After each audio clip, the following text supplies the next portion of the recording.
Welcome to Debt to Cinema. I'm Stephen Montmanex. And I'm Brian Gillis. Like most people, we love going to the theater and catching the latest releases.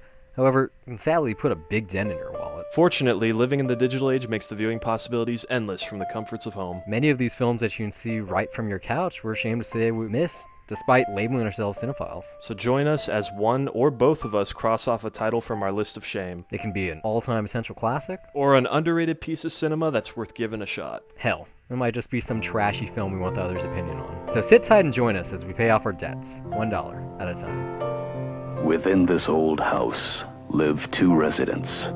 One of them is John Russell, composer, professor. The other has been dead for over 70 years.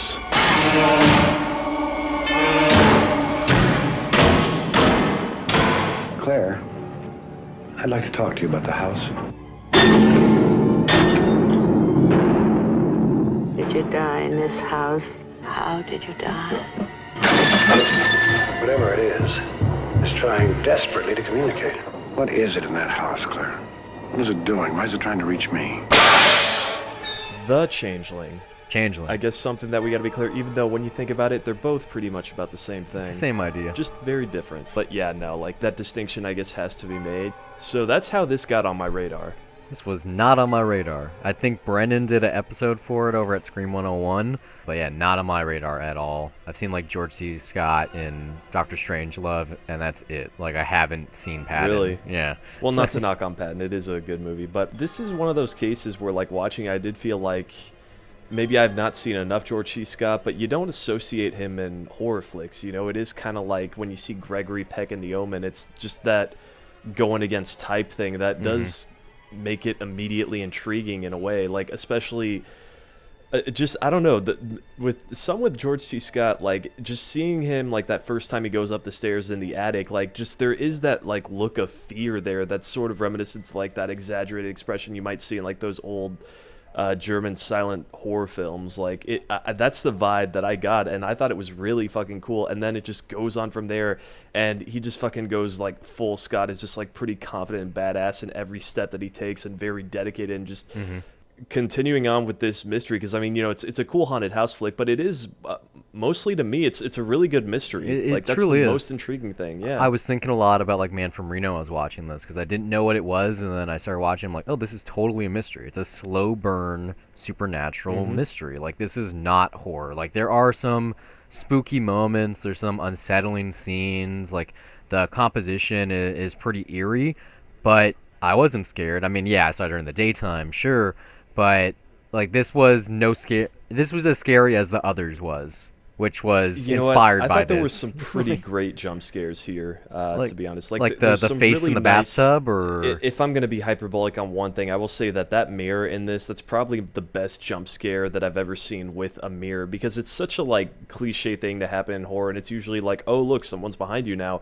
But this one just does it so differently in a way that it was just so cool. Like the effect of it itself. This ghost is an asshole. How it crosscuts with something else. Like every jump scare here like really ties into just something that is supposed to service the story in this, which is what I really like. It earns its horror moments, I guess. But you know, it's not like a jump scare where it's just like, boo, got you, audience. Like no, there's a reason that it's there. You find out why that echo is being like put throughout the house, and it's really fucking cool when you find out. Like it's all these revelations that happen, just for the sake of storytelling, which is what I love about it. This is a real masterful script. Like there's no fat here. Like there's not one scene that doesn't mean anything. There isn't anything just for the sake of getting you startled. Like it all builds, and it is very slow. I think it takes probably about 30 minutes for you to even really know what's going on. Like it's probably like 5 or 10 minutes after he's moved into the house. And even still, that stuff in the beginning, like even the opening sequence, which is like so late 70s, early 80s, it's scary. It goes from like zoom lens to slow-mo to a freeze frame and then a title. I was like, oh man, I hope the rest of the movie isn't like this. And sure enough, it isn't. How weird is it that this is a film about a piano composer and the piano composition is just like completely opposite to what he makes? Like it's almost ironic. It's like the couple of things that he does here, they're either real happy or gleeful or whatever, like kind of jolly, and then the actual score is pretty damn spooky. Like it really puts you in this atmosphere of what would it be like to be in a turn of the century house where there's a ghost in it and it's fucking with me all the The time. score really does have some good places in it. I mean, for me, probably my favorite scored moment is like the second time when that ball comes back and it rolls down the stairs and it's playing with that sound. And it's a pretty chilling moment that also gets you amped up and ready to see where this goes. But minor quibble that I have here, it was a little bit overscored for me. Like, I do prefer silence and atmosphere, and I thought the score was unnecessarily placed in a few bits, but it was really a minor quibble. Well, it's like a 50-50 thing because, like I said, he does make music. It's a part of the character, and so like it's diegetic and non-diegetic. I mean, you got like the music box, which is really cool, but then you have that really cool like match cut or cross cut that happens when he has the group of people, like, he's at his first lecture, or his only lecture, matter of fact, and you get that really cool shot of him, then the whole class, and he's making these jokes like, I thought there was only 23 people. It's not raining. There's another class on fire, and you get him sitting there. It shows that he's a big deal. But, like, that's the thing, though, is like I feel like that could have been used more. Like, we could have gotten more of that. Maybe we could have gotten a composition that he was working on, and then it ties in with the actual score. Like, it's an interesting progression to give someone like George C. Scott, of all people, like General Patton is a composer. That's something that I had a light chuckle the first time I saw that. Like, really, is that what we're doing? We're going with this? All right, yeah, why not? What I was gonna say though is when he sits down and he starts playing a song, he's like, "You guys might remember this one, or this one might be familiar," and he plays just a couple of keys, and then it cross cuts to the symphony, and you're introduced to the senator, who turns out to be a really important person in the movie. And I really liked the way that was done, and then also just the way that symphonic film sequence was just like cut. Like it was almost just jagged. Like it was going from left to right to center to looking at George C. Scott getting these drinks. Like it kind of made you uncomfortable. Like it had to, I would assume, be intentional so you understood like this wasn't normal. Like this was something not right is happening right now, and it's the introduction of the Changeling, which is just a real interesting, like the way that works in this film. It's really confusing. It's like a perfect kind of just like anti big money thing going on. Fuck the corporations type of thing. You're only in it for the money. As far as what, like the reason why the mystery's happening, like that's pretty much that's a common thing in storytelling, though. Is like people will do horrible, despicable shit. Just for the sake of having money, even, or they might betray their own values because we don't know at all. It's all for the money. Yeah, very much so. Yeah, it's not just that, though. Like, I think the parallel here that I found interesting, or that's what got me invested in Scott's character, at least in this, is because you have a father who basically lost his family and is basically digging deep in this mystery of someone that basically got rid of theirs on purpose. It's a cool juxtaposition. It's one of those things where I'm like, you could have played more with, but you at least see the dedication there in the performance. It's like that's the thing that keeps it going. It's not fleshed out 100%. I mean, it's like the mystery begins about 4 months after he lost his family, and it seems like he's a little too over it. Like you get a shot or two of like him waking up in the middle of the night crying, or like that sequence with the ball, which is probably one of the better ones in the whole film.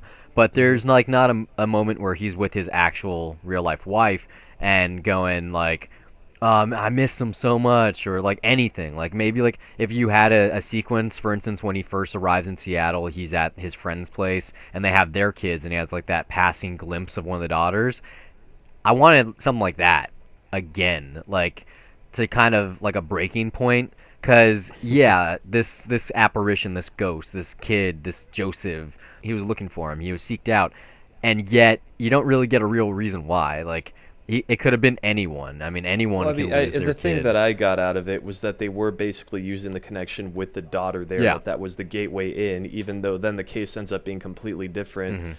It seems like I'm almost ready to rail on this, though, when I keep talking about it. Because, it's like, it's definitely not a perfect film, but it almost feels like it when you're watching it. I think it's like, I mean, I'm pretty fresh off my viewing right now, so I don't want to get too hyperbolic. But it's like, then as we're talking about it now, a little bit of these flaws, at least with characters, stand out, but it does manage to like keep going at just a really good pace and setting a really good mood throughout, that you're still, the big thing is that it keeps you intrigued with seeing where this is going to play out. For the amount of characters on screen, it's pretty riveting. Like there aren't many. There's really George C. Scott's character, his female companion, the senator, the ghost, which doesn't really get screen time, and then a couple of bit players. You got like Captain DeWitt, you have the other like lieutenant, you have the lady that works for the historical society, that one girl's mom. Like it's a pretty small movie, but it never feels like it. Yeah, like, it doesn't. It does feel after everyone's settled in, once the house is brought back to looking good,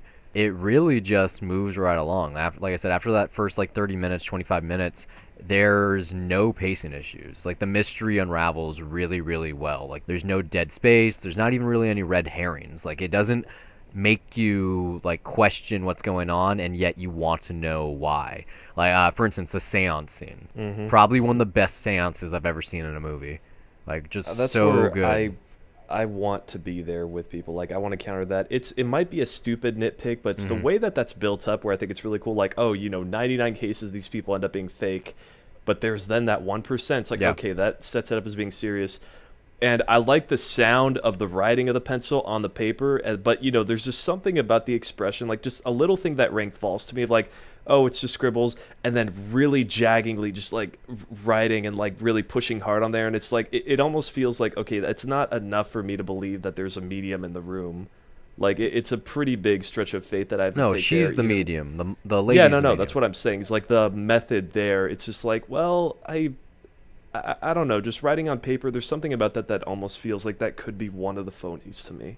But no, you get... Sure, it sounds like a nitpick, but... No, you get the fucking recording a minute later where you that's hear the thing voice, where it's like, okay, that's fucking cool, but it's like an execution. It was one of those things where it's a tiny nitpick. No, really. I thought that whole But scene... I think I've seen like the scenes influenced by this movie that for sure. have done it better. Like, Insidious for sure, like, did it really fucking well. But that scene... But yeah, like, that had to be influenced by this. That scene was super unsettling. Like there was just something about it. Maybe it was, like you said, the room tone and the scribbling sound, or just and then it just like gets louder and louder and louder as they get closer to it. The deadpan look on her face, that she's like looking straight ahead, not blinking.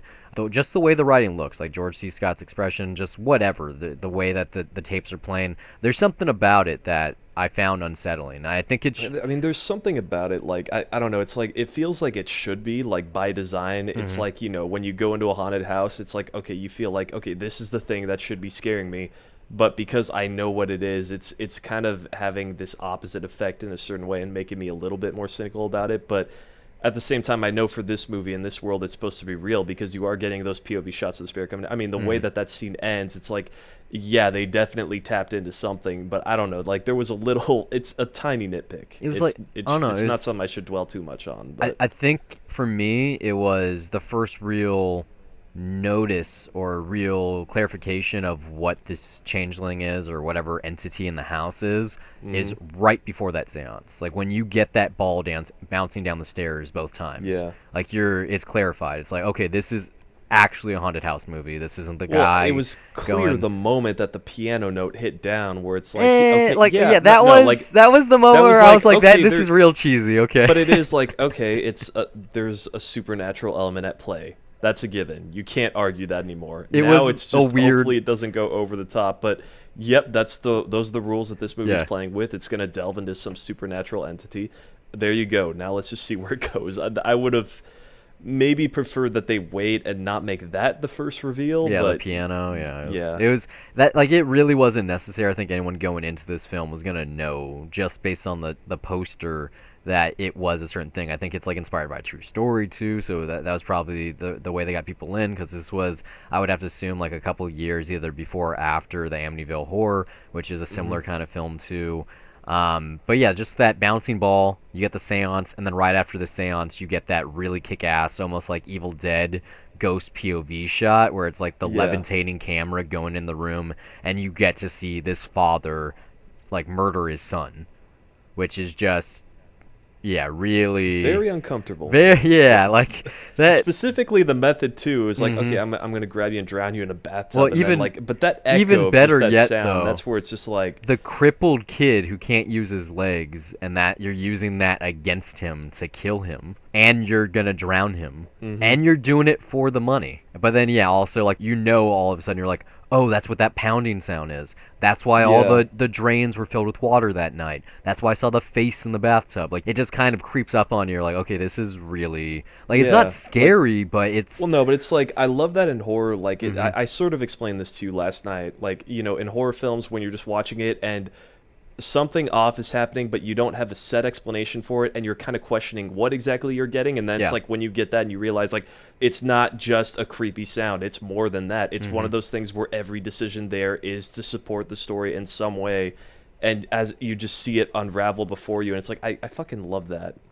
it's Those are the type of uncommon. horror movies I Yeah, love. no, it's uncommon. Like, I haven't really seen, and like I still hesitate to call this horror. I mean, it's like you would classify it more Well, of it's that. a horror movie in the sense that it's about something horrifying. Yeah, that it's happens. something So, horrific. yes. Yeah, but it's But like there are absolutely jump scares that I think are earned, at least. Like, it's not just shock Yeah, this value, but isn't- there's a reason they're there. this isn't a weird like, oh, go watch this one, you'll get scared and have a good time type of movie. Like, this is a film. Like I said, it is masterful. Like, the fact that the guy that directed this really didn't do anything else. Like, some of his bigger stuff is like Species 2 and like episodes of like the Twilight Zone rebooted series. Like, I mean, this is also one of those movies where I've always heard like this is something that was on HBO that a lot of people saw Probably. that way in the 80s. It wasn't really a big hit theatrically, or I don't even know if it was released that way, but I know it's from Canada, so I don't know. It's always been that thing of like, oh, it was on HBO. For all I know, maybe they made it for HBO. I don't know. no, this is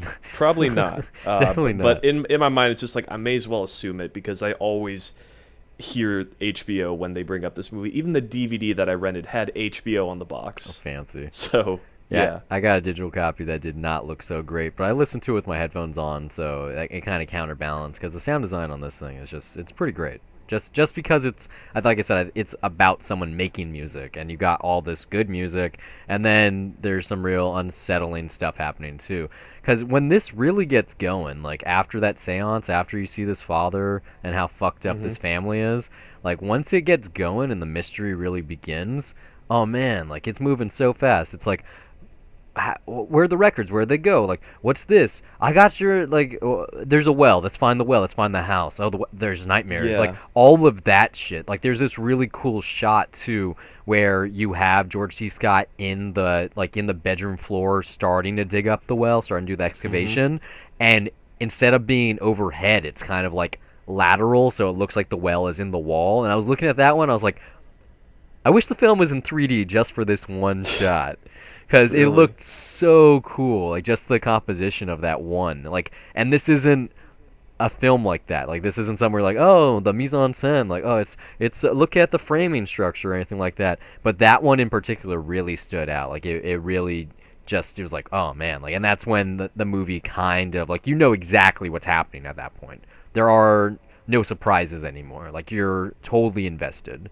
Like, it's not trying to scare you. It's not anything like that. It's just like, I got to see how this ends. Please, It's like please it's be a good. very casual flick too, just the way that it does it, because it's not like even going for some type of aesthetic just to like be stylish or anything, or There's just no try to shadows or like anything. fingers Like, coming through. that said, like there are some very like good, very effective shots. Like it's just some nice tracking shots around the house. It's like I there's one that's just.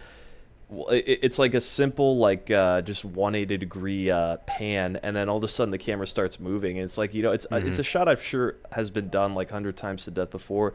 For some reason, just really struck me though here as I was looking at it. Like, I think it's just how stationary the camera is until the house becomes a character. Because it's like, and you're really just stationary in like one spot, and then it just starts moving, It gets and that's dynamic. because there's so much more room in the house, even though.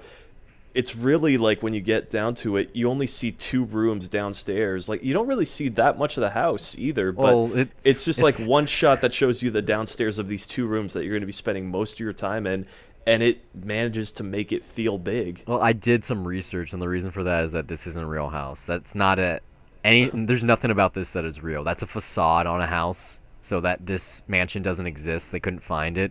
They filmed the movie mostly in Canada, and yet like it's supposed to be set in Seattle, and you have all of these like, not the school, but like the airport and a couple of buildings, like those are actual Seattle locations. And so I think they use like 3 different sets to make the house happen. So I'd have to imagine that means the attic, like the piano room and the bedroom. That has to be a set. Yeah, like there's like that's the reason, because this is a huge house and nothing happens in it. Like this isn't like Crimson Peak or The Haunting or House on Haunted Hill where the house is a character. Like the ghost is the character here. Like the house is what's important because it is where the ghost is living. But it's not like Poltergeist or something. Like you're not on an exploration through all of the different rooms. It's not like Clue, which I know you haven't seen. It's just like, No, oh but yeah, there's a that's house. freaking impressive, honestly, because they managed to make it feel pretty big. I mean, Yeah. there's even like not a. I can't use anything to describe it other than chase, but like Oh, the near wheelchair end of the chase. film, Yeah. the wheelchair chase, and it's like which is hilarious. Like that's something straight out of. I would laugh at that if Evil Dead did that. Fucking I mean, Scary Movie 2 does something just like that. it was a really cool moment, but like it was also kind of like awesomely laughable at the same time. So outlandish. Like once you get that parlor room scene, when John goes to the senator and he lays it all bare. Here's what happened. He's like, oh, do you want the check? He's like, no, like this is the truth. Fucking kill yourself basically. And everything that happens after that, it's like right after they get the wheelchair chase scene, and then you get that just the denouement, like how bizarre it is, how the house like kills itself, like it gets lit on fire, and then I still don't even know how it ends. Like, did the sender go to the house and actually go upstairs, or was that just all like a weird hallucination and he was in his office? Because there's no I think clarification. teleportation is brought into it, that I think I can buy that at least at the very end that a body can be moved, but Maybe, right? It's not like, clear either. It's not clear. Or like I maybe would it's a telekinetic maybe link of some sort. because you do get that a couple of times in this film. Like for instance, like the little girl didn't actually see Joseph. Like that didn't actually happen. So this ghost has some special powers. Like I don't know, but I really did like it. But like I said, like Scary Movie 2, they're spoofing the Mission Impossible 2 motorcycle scene, and you have you have David Cross in a wheelchair, like doing a showdown with the Big Daddy Kane or whatever you want to call him, the haunting dude, and they're having like a showdown in their wheelchairs, and there's like a wheelchair moment. So maybe Keenen Ivory Wayans was inspired in part because of this film. Because I still need to see those two movies. You honestly. haven't Like, seen the that first one? two. No, I've seen the latter ones. That's I've seen the shitty embarrassing, ones. In fact, man. like yeah, I mean, you saw the hell, PG-13 even- ones. Yeah, and they were somewhat funny when I was a teenager, but now I'm sure that they're pretty bad. It's like Scary Movie 1 and 2 are legitimately good, especially if you like the films that they are spoofing. Like these aren't the Zucker films. This is Keenen Ivory Wayans. Like this is when black people were making. I see tweets about them all the time, and people are like, "Hey, I don't care what you say. I still laugh when I see this shit." Like and I see clips of them, and I'm like, "Yeah, I want to see this with a crowd." Actually, I think I would laugh. I think the best thing about the first two Scary Movies films is that they are a mostly black cast, black filmmakers behind the camera, and yet it's not a black movie. It's for anyone. Like it was just like the perfect time in pop culture where it was perfectly acceptable and accessible. Like this is a movie made by Dimension, which is spoofing their successful Scream franchise, and Scream's original name was Scary Movie. Like, it's just the perfect culmination of laughing at yourself in Hollywood, and It's just meta on top of meta, also. Yeah. And Like, but, just like ev- I- I'm sure it's just as good. I So mean, good. honestly, I did have a thought like Yeah. somewhat linked up to Scary Movie because, to be honest, the kid here kind of look like the Ring Kid from Scary Movie just 3. that creepy voice, like so cryptic, and like the whole time it's like no kid talks like this. It's No. only because he's a ghost. But I was just kind of every time that you heard that voice, I was kind of chuckling a little bit inside, to be honest. It's I hadn't seen Just a little bit, and it seemed like something that would be out of a joke of one of those movies. Yeah, I hadn't seen a haunted house movie in quite some time. Maybe it was, well, I guess it was Crimson Peak? The Others last year. Oh yeah, Crimson Peak, but then the Others last year, which is like also exactly a year ago now, which is funny.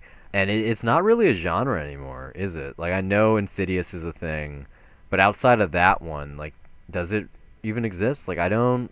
Not really. I mean, there is the Paranormal Activity series as well, But it is.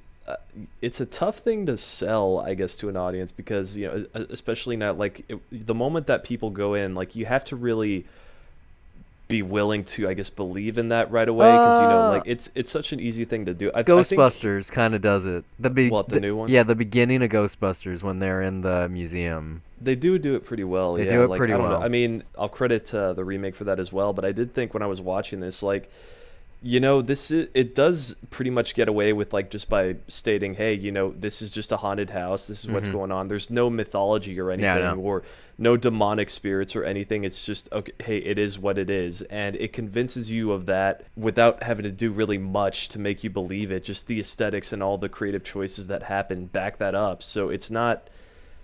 I don't know, like, maybe I'm not sure why it's not a trend anymore, but I do think, especially when you're watching something like Paranormal Activity, I've only seen those movies in the theater, and they've been fun experiences, but then you always have those cynical assholes that have to ruin everything, and it's I don't know, maybe it's just a tougher thing to make audiences believe in when they're watching it, or that they might not be willing to believe in it. It's like those Castle remakes did a pretty good job of keeping the genre alive at the turn of the century. Like, you had the Haunting remake, which is god-awful, which you can attest to. But, they made a remake of House on Haunted Hill and also 13 Ghosts. And I think there was, like, another one in there, too, like, right around, like, 2001, 2002. And they were good. Like, I was thinking about House on Haunted Hill last night, actually, and I'm pretty sure that's probably still scary. Like, there's just something about that setup. Like, I'm a billionaire, you survive in the house, win the money, and then you, like, he has all these practical effects, and yet, there's actually something that's supernatural there. There is ghosts. Like, there is this monster. Really good setup. It's like a good scary movie can be remade, unlike other genres, just because effects do progress in a way, or you have technical abilities that you didn't have in the past. So, like, with these films in particular that I mentioned, just the jump from black and white to color. But just the thing with with technology, like, yeah, aside from the way you're describing it, that's one thing. But then when you say visual effects, I'm thinking of the worst example. I don't mean Haunting. CG. Yeah, no, and, not like, not that I mean, kind of shit. if anything, like, we have for a while now, we've been in this. I think it's a golden age of horror, and that's all thanks to micro Blumhouse, budget, and that's because, like, anything that is truly like works as far as horror goes, it's because it's putting in, like, the minimal effort in there, and it's probably because there is not a bunch of money being thrown in there, and there's elements that are missing that in some way that does help by making it unnerving. Is that in horror it is especially true that the less that you see, the more scary that something can be, or that you're willing to be. You're just kind of naturally creeped out by it, I guess. To an extent, I mean, like, to counter that, there's, like, the succubus sequence in the first VHS movie, which is still one of the scariest things I've ever seen. But there is enough time being built up to that, and you can use good effects for, like, the final result. Yeah. I mean, I saw the Blair Witch remake. Like, there was some really good sequel. Yeah. Or remake or reboot. I don't know what it is anymore. Whatever it is. It's in canon, though, yes. And yeah, obviously there are moments where they're using modern effects, and they do pick the right moments for that it can be fucking creepy at some moments. So, but yeah, I guess with horror, like, it's just knowing when to restrain with that to make a good use of it. So, I mean, like, yeah, a great remake can be made, but you still have to be careful not to give too much away. I think this is the kind of film that a remake would really help out. Because you've already got a really good premise. It's dated now. Like, someone is going to be unlikely. I've never felt that, honestly. Like, this is in between, like, classical Hollywood and modern Hollywood. And just the copy that I saw, age didn't treat it well. Like, it wasn't preserved. It could be, like, you could basically take the same thing. This is a perfectly fine movie. I'm going to buy it for $1. It's just, I don't know. Like, I think I mentioned the same thing a couple of weeks back where I was talking about something where I was like, I can't recommend it to the world at large, but I'll recommend it to individual people if I know their tastes. Was that Plan 9? Because that is a special case of that. I think maybe I said that about Plan 9. I've said the same thing multiple times. I would recommend this to everyone. If you can sit through those first 20 minutes, like, I'd buy that for $1. Like, it gets so good. But at the same time, it kind of feels really out of place in my October thing. Like, I know this is one of Martin Scorsese's favorite horror films, but I really struggle against that classification. Like, it is a thriller for sure. It's supernatural, there's a mystery, and it's just like horror for the sake of, like you said, it's horrific. But it's not. I wasn't scared at all, and I'm a pussy when it comes to these things. I didn't feel uneasy, really. I thought there were great moments, like, especially as far as jump scares, that, there's enough for me to definitely qualify it as horror, and it's obviously for the elements on the surface too, that, okay, yes, a haunted house, sure, that technically counts. I don't know, maybe it's the stoicism of the lead, and that, like, because like every time it seems like he's when not people, really scared. Yeah, well, like, there are moments, like, the first time he does go in the attic, he does just have like this really frightful face that, like I said, was very reminiscent of just exaggerated expressions from 1920s and 10s, like histrionic acting. Yeah, it's a German expressionistic horror flicks. Like, you can look at Dr. Caligari or Nosferatu, which I know you won't because you're a pussy. Nope, fuck no. Yeah, well, you know what happens when you watch those films and then you realize, what the fuck is this shit? People were scared by that? No, I have a pretty good feeling that Nosferatu, if I watch that one, I'll be like, okay, this is still really scary. I don't want to make that pick, but we are going to have to talk about that because I just have a feeling that will be fun. Not for me. That's definitely why not it'll for be me. Fun. But yeah, when he's going in that attic, it's like, all I was thinking is like, damn, he's really fucking up Mr. Tuttle's hard work here. Taking care of this house, he's like, let me throw this shit on the floor. Let me rip these shelves off. I'm getting in this door. That stained glass window tried to hurt me. I'm getting in there. It is George C. Scott. Like, after that point, at a certain point, when he finally lets go of the loss of his family by dropping that ball in the river, then that's where he's just all in. Like, he's fully dedicated to figuring this out. And, that fear level is not there, which is kind of a disconnect, I guess, for the sake of horror. But yeah, it's, if you like watching George C. Scott be a badass, then there's no arguments there at all. Pretty good badass. Like, it would be cool to see him. I wonder if he's in any other mysteries, because he probably would have made a really great sleuth. Like, he gets down to this. Like, he is dedicated to the pursuit. He's great. He can play anything. I mean, he did a great Ebenezer Scrooge as well, and he didn't even need a British accent for it. My favorite Scrooge is still from Muppet Christmas Carol. Michael Caine. Yeah, Michael Caine as Scrooge, pretty awesome. I think it's just the music. And, it is a fun one, yeah. Like that. Most people rate that really low on the Muppet scale. Like, I disagree. It's one of my top 3. Like, that's right below. It's like the reboot, Muppet Christmas Carol, and then maybe like Muppet Treasure Island, just because really? Tim Curry as Blackbeard. Like, I hold the first Muppet movie above that, honestly, but. Yeah, we can talk about this later. Yeah, I didn't get my rating yet, but yes, would buy this for $1. Absolutely. It's so good. Yeah. Like, this film is just solid. Like, it's not a masterpiece, but it's a masterwork. I might point out things that I didn't think I would talk about negatively during this, but like, even so, just the thrill ride of watching this was one that I really enjoyed. Thanks for listening. We hope it's been a pleasure. If you like this show and you want to hear more of our wonderful voices on a weekly basis, check out 2 Cents. I'll recap what's happened in film, TV, and tech news. We're also on the titular Dollar Review Show, a spoiler-free critique of new releases or anything we've discovered on our own, whether that be TV, music, etc. You can find all of our content at dollarreviews.net.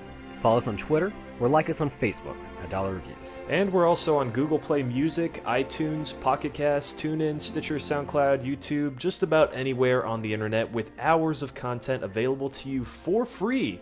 But for those of you that feel that the show is worth your dollar, you can send us a donation at patreon.com/dollarreviews. Contributions not only earn our undying love, but they also make it possible for us to improve our recording equipment and to give you the highest quality episodes possible.